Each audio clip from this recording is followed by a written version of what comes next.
우리가 십계명을 계속 살펴보고 있는데요. 오늘은 우리 십계명의 마지막 부분을 우리가 같이 좀 살펴보려고 합니다. 십계명은 하나님 나라 백성들이 이 세상을 어떻게 해야 거룩하게 살 수 있는지를 우리에게 말씀해주고 있습니다. 이런 점에서 하나님이 자신의 백성들을 향한 하나님의 뜻은 거룩함이다라고 말할 수 있습니다. 데살로니가 4장 3절에 보시면 하나님의 뜻은 이것이니 너희의 거룩함이라라고 말씀합니다. 여러분, 거룩함이라는 것은 이렇게 좀 쉽게 설명하면 두 가지로 생각할 수 있는데, 첫 번째는 세상과 구별되는 인생을 말합니다. 그러니까 세상 사람들이 사는 삶의 방식과 다른 방식이죠. 여러분, 이 세상은 사랑 없어 슬퍼하고 근심하는 세상입니다. 죄와 악이 들어와 있기 때문에 사랑 없어서 고통 중에 살아가는 것이 바로 이 세상의 삶의 모습입니다. 그러나 우리는 거룩함을 통하여 세상 사람들과 다른 방식, 사랑하는 방식으로 살아야 되는데, 특별히 십계명은 하나님 사랑, 이웃 사랑을 우리에게 알려주고 있습니다. 그러므로 거룩이라는 것, 그것은 우리가 하나님을 사랑하고 이웃을 사랑하는 인생을 이제 시작하는 것입니다. 그러므로 요한복음 15장 12절은 이렇게 말씀합니다. 내 계명은 곧 내가 너희를 사랑한 것 같이 너희도 서로 사랑하라 하는 이것이니라. 요한복음 13장 35절도 이렇게 말씀합니다. 너희가 서로 사랑하면 이로써 모든 사람이 너희가 내 제자인 줄 알리라. 그러므로 십계명을 통해서 하나님은 하나님을 사랑하는 방법이 무엇이고 이웃을 사랑하는 방법이 뭔지를 우리에게 알려주는데, 그 핵심은 거룩이었습니다. 여러분, 우리가 사랑을 배워야 됩니다. 사람들이 나는 그냥 사랑하면 돼 이렇게 말하는데요. 그렇지 않습니다. 사랑도 배워야 됩니다. 그런데 사랑을 가장 잘 배울 수 있는 방법은 가정 안에서나 교회 안에서 사랑을 많이 받아본 사람, 그러니까 아주 긍정적이고 선한 사랑을 많이 받아본 사람은 자연스럽게 다른 사람을 사랑할 줄 알죠. 왜냐하면 사랑을 몸소 배웠기 때문에 그렇습니다. 그런데 사랑을 잘 받아보지 못한 사람들은 사랑하는 법이 뭔지를 잘 모릅니다. 어떻게 사랑해야 되지? 여러분, 이스라엘 백성들은 노예로 살았기 때문에 사랑이 뭔지를 모르고 여태까지 살았지 않습니까? 그러므로 하나님은 이제 십계명을 통해서 하나님을 사랑하는 것은 이렇게 하는 거야, 1계명에서 4계명까지 알려주시고, 이웃을 사랑하는 것은 이렇게 하는 거야 하면서 5계명에서 10계명까지를 자세하게 설명해 주십니다. 여러분, 거룩함의 두 번째 의미는 정결함, 깨끗함을 말합니다. 디모데후서 2장 21절에 보시면 깨끗한 그릇이 되어 정결한 그릇이 되어 하나님 앞에 쓰임 받아야 된다라는 말씀을 주시는데, 그야말로 우리가 여러분 정결케 되는 것, 성령 충만하고 죄와 싸워 이기고 또 우리 안에 있는 유혹과 이 모든 것들을 이겨내므로 성령의 은혜를 통해서 깨끗한 그릇이 되는 것, 이것을 거룩함이라고 말할 수 있습니다. 그럴 때 하나님의 군사들로 우리가 쓰임 받을 수가 있는 것이죠. 자, 이런 점에서 오늘 우리는 10계명 7계명부터 10계명의 이 말씀을 통해서 거룩이 무엇인지, 또한 이웃을 사랑하는 것은 무엇이며 또 우리를 정결케 하는 것은 어떻게 해야 되는지를 좀 살펴보려고 합니다.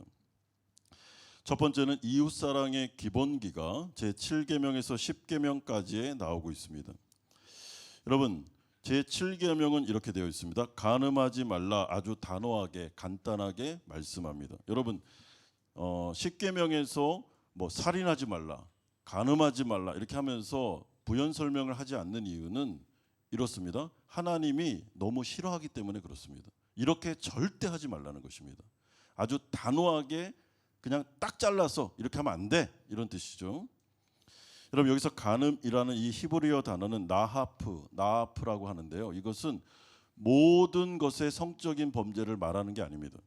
모든 것의 예를 들어 동성애라든지 이런 모든 것의 성적인 단어를 쓰는 것은 자나라는 히브리어 단어를 쓰고, 이 나하프는 부부관계 이외에서 하는 성관계를 이 나하프라고 씁니다. 그러므로 여기서 말하는 것은 쉽게 말해 이 간음하지 말라는 말은 부부관계 범위 안에서만 성관계를 맺고 그 이후에서는 하면 안 된다라는 의미를 가지고 있습니다. 그러니까 쉽게 말하면 결혼 관계를 선을 넘지 말라는 겁니다. 여러분, 하나님께서 우리에게 허락하신 결혼 관계, 이 바운더리 안에서는 하나님께서 우리에게 주신 성을 잘 사용할 수 있습니다.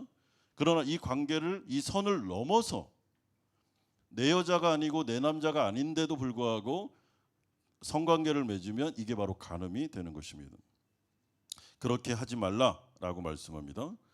자, 8계명은 어떻게 되어 있습니까? 도둑질하지 말지니라고 단호하게 명령합니다.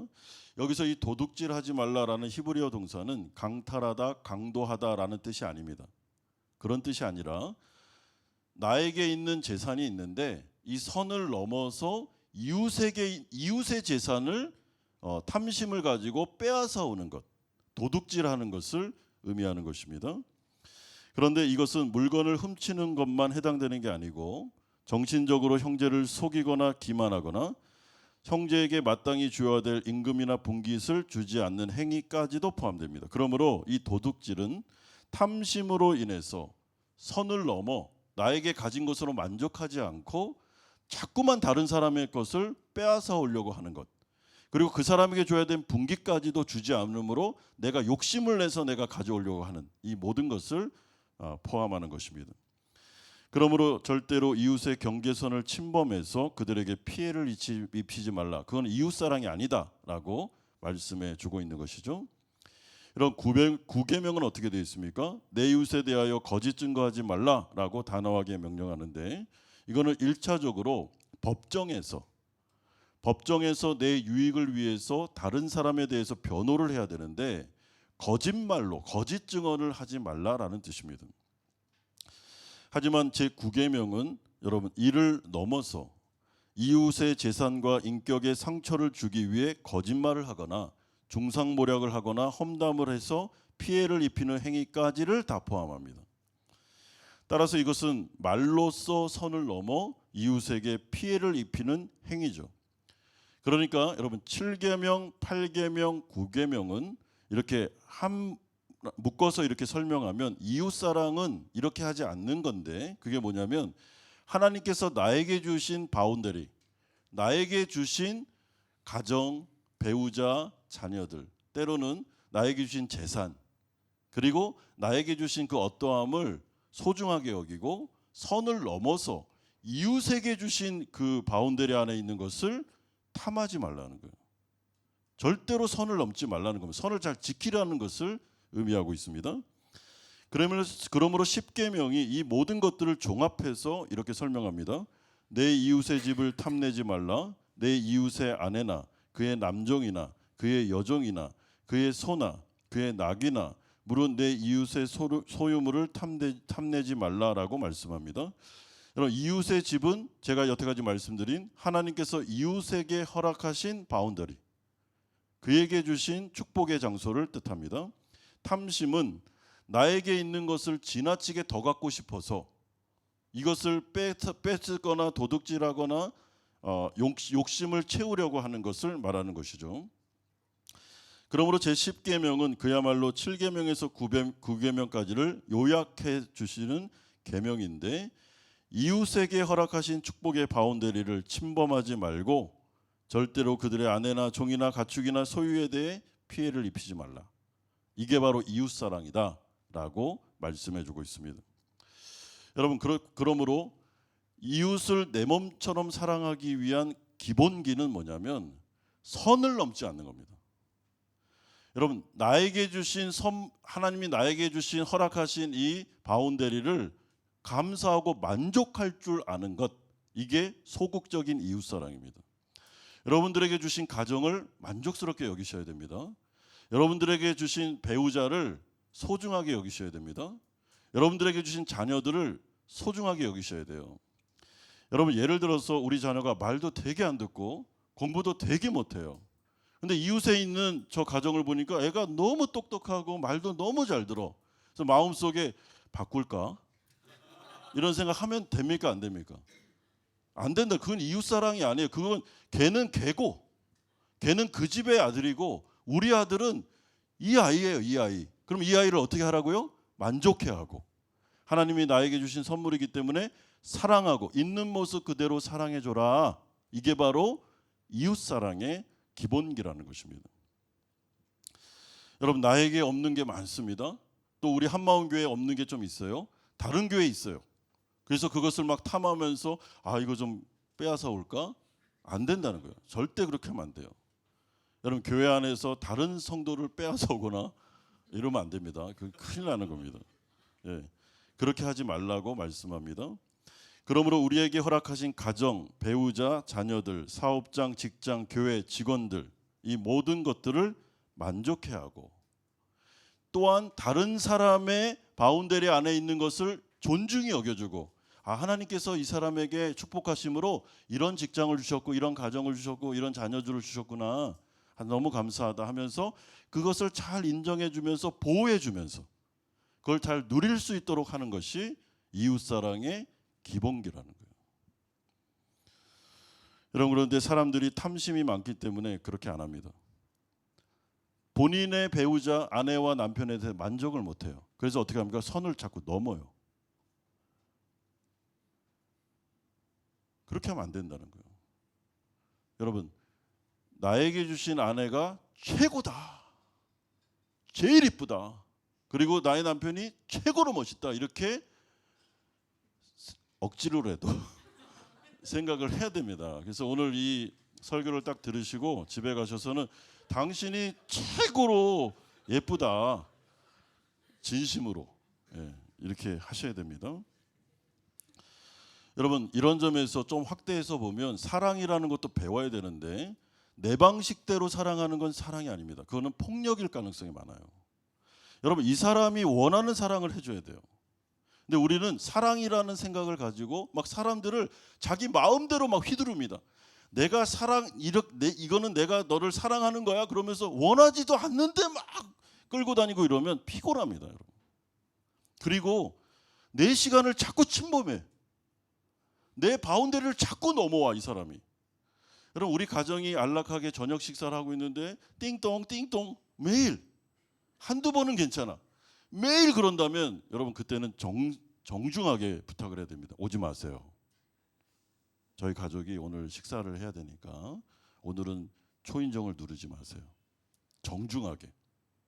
막 정색을 하고 이렇게 하면 안 되니까 정중하게 얘기하셔야 됩니다. 그래서 서로의 바운더리를 잘 지키는 것, 그리고 거기에 대해서 만족하는 것, 이게 바로 사랑의 기본기죠. 여러분, 우리 가정이 소중하면 다른 가정도 소중한 거예요. 왜 그 가정을 자꾸만 해치려고 합니까? 왜 그 가정을 파탄내려고 그래요? 왜 간음죄를 저지릅니까? 그게 얼마나 정말 쓴 대가를 지불하는지를 모르고 조심해야 된다는 거죠. 두 번째는 그런 가운데 예수님이 제7계명에 대해서는 재해석을 하신 내용이 있기 때문에 좀 이 부분은 좀 집중해서 살펴보려고 합니다. 마태복음 5장 27절에서 30절까지인데요. 여러분, 마태복음 5장 27절 28절 보시면, 또 간음하지 말라 하였다는 것을 너희가 들었으나 나는 너희에게 이르노니 음욕을 품고 여자를 보는 자마다 마음에 이미 간음하였느니라. 나는 너희에게 이른다라는 말은 10계명을 제정하시고 10계명을 친히 주신 분이 하나님이시라는 거예요. 율법의 제정자입니다. 그러므로 율법 학자들이 이 10계명을 가르친 것은 사실은 그들의 권위보다 예수님의 권위가 훨씬 높습니다. 근데 예수님은 뭐라 그럽니까? 간음의 문제, 그러니까 모든 죄의 문제는 행동으로 짓는 것만 죄가 아니라, 왜냐하면 그 당시에 율법 학자들이 그렇게 가르쳤으니까. 직접 살인하지 않으면 살인죄를 안 진 거예요, 이 사람들은. 간음하지 않으면 간음죄가 아닙니다. 근데 예수님이 지금 충격적인 말을 하는데, 그게 아니라 하나님께서 이 계명을 주신 이유는 행동하기 이전에 너희들이 생각하고 마음속에 품는 거기에서부터 살인죄와 간음죄는 형성될 수 있다는 것입니다. 죄에 대해서 알려주시는 거죠. 그러므로 죄는 세력입니다. 여러분, 죄가 뭐라고요? 죄는 세력입니다. 죄는 내가 뭔가를 도덕적으로 잘못하고 이렇게 보는 게 아니고 죄는 권세입니다. 여러분, 이게 중요한 이유는 로마서에서 분명히 죄를 세력으로 말하는데, 내가 죄를 짓고 싶지 않다 해서 짓지 않는 게 아닙니다. 죄는 권세라니까요. 죄가 우리를 사로잡습니다. 여러분, 죄를 짓게 만들어요. 죄는 굉장히 강력한 힘입니다. 그런데 그 죄가 우리의 마음속에서부터 출발하는데, 예수 믿지 않는 자들은 죄의 지배를 받고 있기 때문에 죄를 절대로 못 이깁니다. 그러나 예수 믿은 자들도 성령이 들어와 계시긴 하지만 죄의 욕망과 성령의 욕망이 싸우기 때문에 이 싸움에서 유혹에 지면 죄에 넘어지는 거예요. 죄는 굉장히 강력한 세력이고 힘이다라는 것을 예수님께서 말씀하십니다. 그러면서 예수님께서 이 죄가 어떻게 우리 가운데 생각과 마음을 사로잡고 행동까지 연결되는지를, 그 과정을 알려주십니다. 여러분, 28절에 보면 음욕을 품고 여자를 의도적으로 자세히 보는 데서부터 죄는 출발한다라고 말씀합니다. 여기서 중요한 게, 여러분, 이 본문을 잘 해석할 때 의도적으로 유심히 자세하게 보는 걸 말합니다. 근데 음욕을 품고, 여러분, 그래서 모든 여성들을 남성들이 그냥 안 봐야 된다 그런 게 아닙니다. 그럼 어떻게 그렇게 삽니까? 문제는 의도적으로 마음속에 음욕을 품고 의도적으로 보는 거예요. 근데 자세하게 오래도록. 그러면 거기에 유혹이 생기고 그 유혹을 틈타서 죄가 들어옵니다. 그리고 죄가 들어오면서 생각을 지배합니다. 첫 번째, 생각을 딱 지배하고 생각이 계속 그 생각을 하게 됩니다. 음란한 생각을. 그리고 그게 마음으로 심겨집니다. 그리고 마음의 처소에 딱 고정이 되는 순간 죄가 장악합니다. 그리고 행동까지 이어지는 거죠. 그러므로 야고보서 1장 15절은 이렇게 말하는데, 욕심이 잉태한 즉 죄를 낳는다라고 말씀하고 있습니다. 여러분, 그렇기 때문에 이 죄라는 것은 우리의 영혼을 사로잡고 마음을 사로잡고 그리고 생각을 사로잡습니다. 그래서 존 오웬이라는 청교도가 이 죄라는 부분을 굉장히 심도 있게 책을 썼는데, 이분이 쓴 책 중에 이런 게 있습니다. 구원받은 성도가 죄를 짓기 위해서 첫 번째 단계는 유혹에 빠지는 거다라고 말씀합니다. 유혹에 빠지는 거다. 자, 그러므로 예수님은 이런 과정을 딱 설명한 다음에 이제 죄를 싸워서 이길 수 있는 방법을 알려주십니다. 여러분, 29절 보십시오. 만일 내 오른손이 너를 실족하게 하거든 빼어내버리라. 30절에도 또한 만일 내 오른손이 너로 실족하게 하거든 찍어내버리라. 내 백체 중 하나가 없어지고 온몸이 지옥에 던져지지 않는 것이 유익하니라. 여기서 실족하게 하거든 이라는 말은 죄를 지어 믿음에서 넘어지게 만든다면 이라는 말입니다. 그러니까 잘 보십시오, 여러분. 눈하고 우리의 귀가 또한 우리의 오감이 만약에 뭔가를 봤는데 유혹을 느끼고 그리고 죄를 지어 넘어지는 상황과 환경에 있다면 어떻게 해야 된다고요? 눈을 어떻게 하라고요? 빼버리라. 이 말은 우리 어린아이들 잘 들어야 되는데 진짜 빼면 안 됩니다. 그런 말이 아니고 눈을 빼버릴 정도로 유혹을 받는 상황과 환경에 가지 말라는 거예요. 결단을 하라는 겁니다. 그런 상황과 환경으로 가지 말고 상황과 환경을 이렇게 아예 그냥 차단해 버리라는 이 강력한 의미가 포함되어 있는 것입니다. 여러분, 실족하게 하는 장소나 실족하게 하는 유혹거리나 실족하게 하는 환경, 내가 진짜 죄 짓는데 약한 그런 장소나 환경은 안 가는 게 좋다는 것입니다. 이게 소극적인 방법이죠. 여러분, 그렇기 때문에 우리의 상황과 환경을 바꿔야 돼요.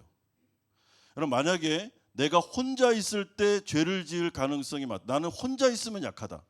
혼자 있을 때 음란한 생각이 들고 자꾸만 이상한 생각이 든다. 그러면 어떻게 해야 됩니까? 혼자 안 있는 게 좋아요. 그럼 어떻게 해야 될까요? 금요일 같은 날 예배 장소에 놓아놓는 게 이렇게. 그리고 나 혼자 있을 때 휴대폰을 보면 안 좋은 생각이 든다. 그러면 어떻게 해야 돼요? 휴대폰을 안 보는 게 좋다는 거예요. 상황과 환경을 차단하는 거죠. 여러분 우리가 자기 자신을 생각할 때 나는 강하다라고 하는데 강한 사람 한 명도 없습니다. 다 약합니다. 여러분 유혹에 빠지면 딱 죄 짓는 대로 갈 수밖에 없어요. 그래서 어떤 분들이 나는 강하기 때문에 내가 뭐 회식 자리 가고 뭐 2차 가고 3차 가도 나는 뭐 거뜬히 이겨낼 수 있어. 아이고 해보십시오. 거뜬히 못 이겨내요. 행동으로는 그렇지 않아도 그 잔상이 계속 남아요. 그 음란한 잔상이 계속 남는다고. 그리고 사로잡는다고. 그리고 어느 순간에는 죄짓게 만든다고. 그렇게 하지 말라는 것입니다. 그런데 더 적극적으로는 우리의 눈과 손을 차단하는 정도만으로는 안 되고 적극적으로 눈과 손을 바르게 사용하는 방법이 필요하다는 거예요. 여러분 눈으로 유혹거리를 보지 말고 눈으로 성경을 보고 귀로 말씀을 듣고 예배 오고 찬양을 하고 은혜의 수단들. 여러분 이 오감을 통해서 우리의 마음속에 음란한 유혹거리들 그리고 막 미워하는 마음들 이런 거를 계속 넣으면 이 마음이 죄에 사로잡힌다니까요. 방법이 없어요. 여러분 입력을 선한 걸 넣어야 됩니다. 말씀을 넣고 기도의 자리에 가고 예배를 드리고 찬송을 하고 서로 성도들의 교제를 나누고 여러분 이거 아니면 못 이깁니다. 이 마음을 지킬 수 없기 때문에. 그래서 제가 존 오웬이라는 이분의 얘기를 좀 많이 하는데 존 오웬이라는 이분이 죄죽임이라는 이야기를 할 때 교회에서 제공하는 은혜 수단을 사용하라라고 말합니다. 그 사람이 현명한 사람이에요. 여러분 왜 한국 교회가 새벽 예배도 있고 일주일에 수요 예배도 있고 금요 예배도 있고 주일 예배도 있을까요? 여러분 예배 한 번이면 되지 않습니까? 뭐 그럴 수도 있죠. 우리가 약하기 때문에. 여러분 예배 또 드리고 매일 새벽 예배 때 회개하고 다시 일어나고 성령 충만하고 이래야 우리가 유지할 수 있는 거지. 교회가 있어야 유지가 되는 거지. 혼자 어떻게 이 유혹을 이길 수 있습니까? 불가능하다. 그러므로 기억하십시오. 오감을 통해서 우리에게 죄 지을 수 있는 유혹거리를 넣지 말고 죄가 좋아하는 밥을 주지 말고 죄가 싫어하고 성령이 좋아하는 밥을 넣으라는 거예요. 말씀과 기도와 예배와. 그러면 여러분 거룩해질 수 있는데 우리의 힘으로 그렇게 하는 게 아니라 성령을 통해서 그렇게 될 수 있다라고 말합니다. 그러면서 이 마음을 지키는 문제를 강조하시면서 죄와 싸워야 되는 것이 중요한 이유를 말씀합니다. 여러분 지옥에 대해서 얘기하는데요. 여기서 지옥은 죽음의 장소를 말하고 하나님과 완전히 분리된 장소를 말합니다. 자, 이 부분을 잘못 이해하면 예수 믿고 난 다음에도 이런 죄를 지면 지옥 가나? 아닙니다. 그거는 성경을 잘못 해석하는 거고 그게 아니라 예수님을 진정으로 믿고 그리스도를 나의 구주로 영접하면 성령이 우리 안에 들어오시기 때문에 그 다음부터는 구원이 취소됩니까? 취소 안 됩니까? 취소 안 됩니다. 그러므로 여기에서 말하는 이 지옥, 죽음의 장소라는 건 뭐냐면 여러분 우리가 죄를 짓고 나면 성령이 떠나시진 않지만 우리의 성령의 전이 지옥같이 된다는 거예요. 영적인 침체가 오고 성령의 고갈이 오고 죽음의 장소와 같이 변화된다는 거예요.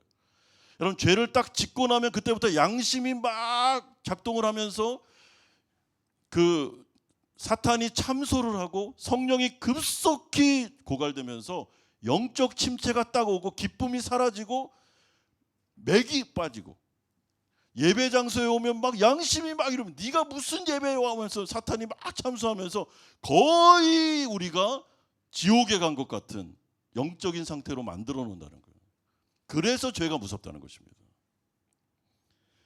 여러분 하나님의 백성들이 여호와의 용사로 성령 충만함으로 성령의 권능으로 하나님의 나라 일을 해야 되는데 죄를 반복적으로 짓거나 죄에 넘어지거나 계속 그러면 어떤 일이 현상이 보면 성령이 고갈돼 가지고 영적인 침체가 급격하게 옵니다.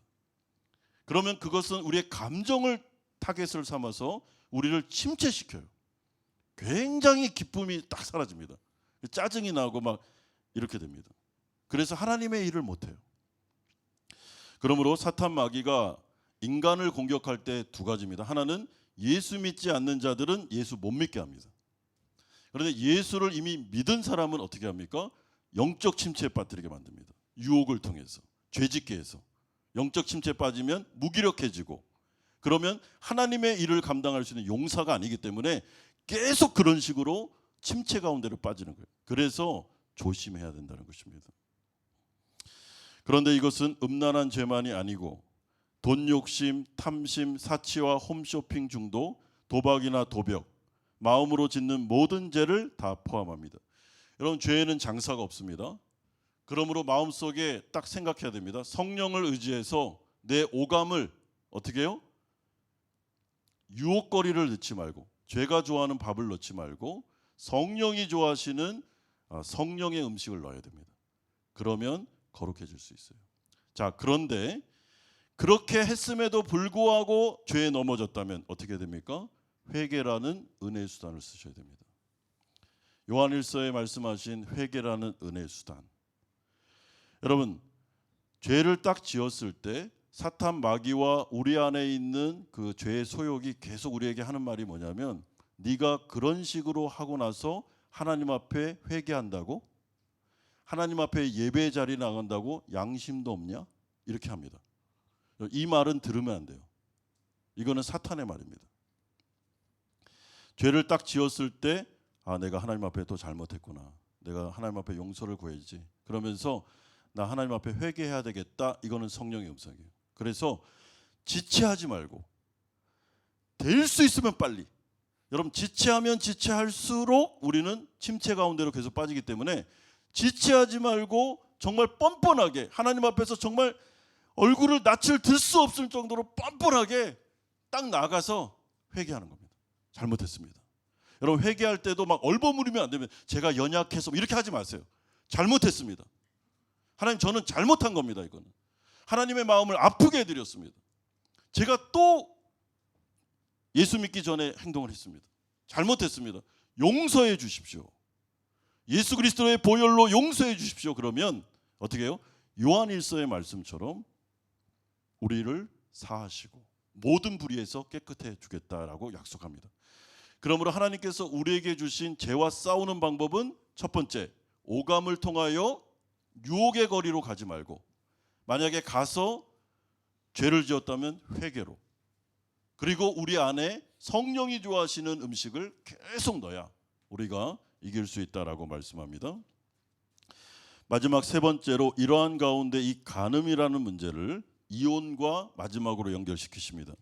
마태복음 5장 31절에서 32절인데요. 여러분, 31절 보시면 또 일러스되 누구든지 아내를 버리려거든 이혼 증서를 줄 것이라 하였으나 나는 너희에게 이르노니 누구든지 음행한 이유 없이 아내를 버리면 이는 그로 간음하게 하며 또 누구든지 버림받은 여자에게 장가드는 자도 간음함이니라. 여러분, 이것은 이 당시의 그 문화를 좀 이해하셔야 됩니다. 아내를 버린다라는 것은 이혼을 말합니다. 그런데 신명기 24장 1절에 보시면 아내에게 수치스러운 일이 발견됐을 경우에는 이혼 증서를 주고 합법적으로 이혼할 수 있음을 말씀합니다.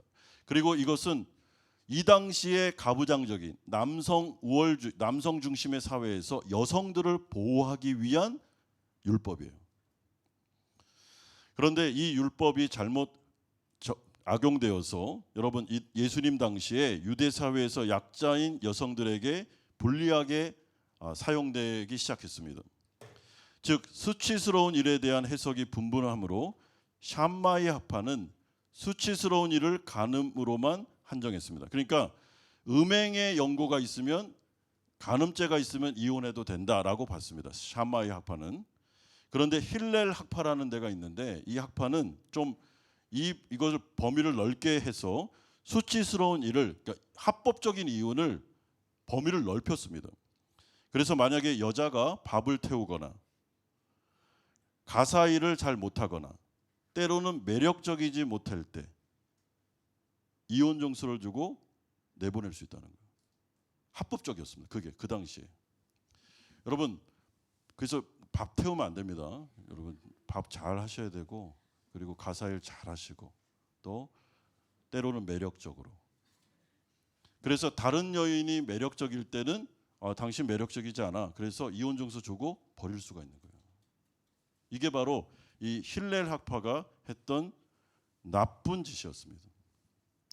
이에 대해서 예수님 뭐라고 그러십니까? 안 된다는 거예요. 그거는 음행한 연고 외에, 간음죄를 지은 연고 외에는 이혼은 안 된다는 거예요. 가정을 소중하게 여기라는 것입니다. 부부관계를 소중하게 여기라는 거예요. 그래야 죄를 이길 수 있다는 겁니다. 여러분, 하나님께서 우리에게 가정을 주시고 또한 부부관계, 합법적인 부부관계를 주신 이유는 우리가 약하기 때문입니다. 우리를 보호하는 목적이 있어요. 우리가 성적으로 약하기 때문에 아내를 주고 남편을 주므로 합법적으로 거기에서 성을 사용할 수 있게 하심으로 가정을 소중하게 여길 때 우리는 간음죄를 이길 수 있다라고 말씀해 주고 있습니다. 그러므로 안전장치죠. 여러분, 이런 점에서 부부가 살다 보면 권태가 옵니다. 그랬을 때 어떤 생각이 드냐면 뭔가 잘못되고 있는 거야 라고 하는데 잘못된 게 아니고요. 그게 정상이에요. 여러분, 권태가 오고 때로는 좀 이렇게 여러분 심리적인 어려움이 오고 그리고 이제 뭡니까 갱년기가 오고 이럴 때 어떤 마음을 가져야 되냐면 아내와 남편을 보면서 여러분 나에게 주신 이 가정과 부부관계가 소중함을 생각하고 그럴 때일수록 그 일상을 지혜롭게 아내와 남편이 서로 협력해서 그 기간을 보내야 돼요. 그러면 이 가정을 통해서 그 사람의 영혼을 지키고 죄와 싸워 이기게 하심으로 하나님께서 거룩한 인생을 살도록 해주신다는 것입니다. 그러므로 음행한 연고 외에는 이혼이 안 돼요. 여러분, 그렇게 하면 이 당시 예수님 당시에는 어려움이 있습니다. 근데 이것을 우리 가운데 이렇게 적용해 볼 때 여러분 현대에는 다양한 일들이 있지 않습니까? 뭐 폭력이라든지 뭐 여러 가지 많은 일들이 있지 않습니까? 그러므로 이 부분에 대한 해석이 많습니다. 그래서 오늘은 뭐 이 부분까지는 제가 할 일은 아니고 하나님께서 오늘 이 본문을 통해서 우리에게 주시는 말씀은 이웃을 사랑할 때 여러분 첫 번째 선을 넘지 말라는 거예요. 내 바운더리 안에서 만족하고 다른 사람의 바운더리를 인정해주고 그분의 행복을 인정해주고 도둑질하거나 탐심을 부리지 말고 나에게 주신 것에 만족하면서 행복하게 살라는 것입니다.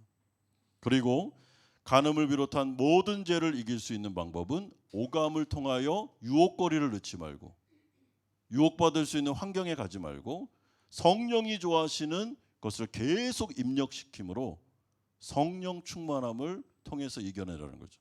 그러다가 만약에 졌을 때는 어떻게 해요? 회개라는 은혜의 수단을 통해서 다시 하나님 앞에 나아갈 수 있습니다. 그리고 여러 가지 이유를 통해서 배우자를 학대하거나 아니면 말도 안 되는 것을 가지고 가정을 깨는 그런 이혼의 사유를 만들지 말고 가정을 소중하게 여기고 안전장치가 이 가정에 있다는 걸 생각하면서 내 자신을 거룩하게 지키면서 인생을 살아가라. 이것이 바로 나를 사랑하는 것이고 이웃을 사랑하는 거다라고 말씀해 주고 있습니다. 여러분, 우리 한마음교회 성도들 특별히 5월을 맞이하여 가정의 달을 맞이해서 오늘 이 말씀을 딱 들으시고 여러분 내 아내와 내 남편이 정말 나에게 소중한 사람이구나 이거를 다시 한번 기리시기 바랍니다. 그리고 우리 자녀들을 바라보면서 그래 이 아이들이 비록 때로는 말을 좀 안 듣고 좀 때로는 공부를 좀 못하기도 하고 어려움이 많지만 그래 나에게 주신 선물이야 이 아이들이 내 자녀라고 하면서 귀하게 여겨주시기 바랍니다. 또한 우리에게 있는 재산이나 우리에게 있는 그 어떠함에 대해서 여러분 소중하게 여기고 또 다른 사람의 인생을 소중하게 여겨줌으로 하나님 앞에서 거룩한